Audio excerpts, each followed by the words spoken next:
વડોદરામાં ફરી ખાનગી સ્કૂલોની મનમાની। સ્કૂલ માફિયાઓ હવે નથી ગાંઠતા વાલીઓને।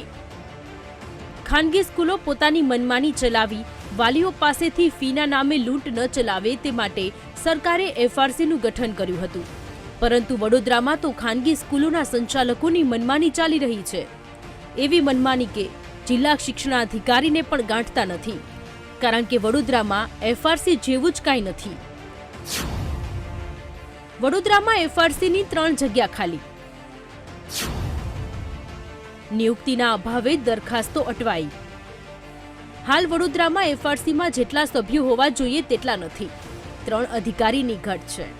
તેવામાં 350થી વધુ સ્કૂલોની દરખાસ્તો અટવાયેલી પડી છે, જેનો લાભ સ્કૂલ સંચાલકો ઉઠાવી રહ્યા છે અને વાલીઓ પાસેથી તગડી ફી ઉઘરાવી રહ્યાના આક્ષેપો થઈ રહ્યા છે કે ભાઈ વહેલી તકે તમે એફઆરસી સમિતિ જે નિમી છે, જે સભ્યો નિમ્યા છે, એમને તમે જે જગ્યા ખાલી પડી છે એ તમે તાત્કાલિક ધોરણે ભરો, નહીં તો આ શાળા સંચાલકો પોતાની મનમાની ચલાવી રહ્યા છે અને વાલીઓ એટલા હેરાન થઈ રહ્યા છે કે આજે એડવાન્સ ફીના નામે 12,000 રૂપિયાની ઉઘાડી લૂંટ એ મેસેજ થકી વાલીઓને કહેવામાં આવે છે। આ કેટલું યોગ્ય છે? હવે એ લોકોએ વિચાર્યું છે કે આપણે કેવી રીતનું કામ કરવું છે। જો કે વાલીઓની રજૂઆત મુદ્દે અને સ્કૂલ સંચાલકોની મનમાની મુદ્દે જ્યારે અધિનિયમ સમિતિના નોડેલ ઓફિસર સાથે વાત કરી તો સાંભળો તેમણે શું જણાવ્યું।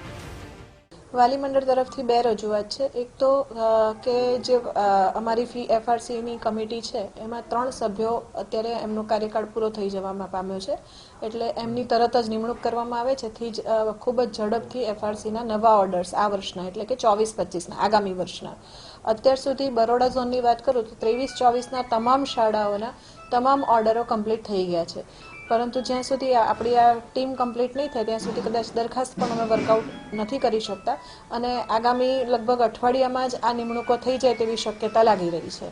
હાલ વડોદરામાં કેટલીક સ્કૂલો એડવાન્સ ફીના નામે ઉઘરાણી કરી રહ્યાની હાલ ફરિયાદો ડીઈઓ કચેરીને મળી રહી છે। તેમ છતાં ડીઈઓ કચેરી દ્વારા કોઈ પણ પ્રકારની કાર્યવાહી કે તપાસ નથી કરવામાં આવી રહી, જેને લઈને વાલીઓમાં રોષ છે। તેવામાં વડોદરાની ખાનગી શાળાઓ સામે શિક્ષણાધિકારી ક્યારે લાલ આંખ કરશે અને ક્યારે વડોદરાના વાલીઓને શાળા સંચાલકોની બેફામ ઉઘરાણીમાંથી રાહત મળે છે તે જોવું રહ્યું। કેમેરામેન કિશોર ક્ષીરસાગર સાથે માનુ ચાવડા, વીટીવી ન્યૂઝ, વડોદરા।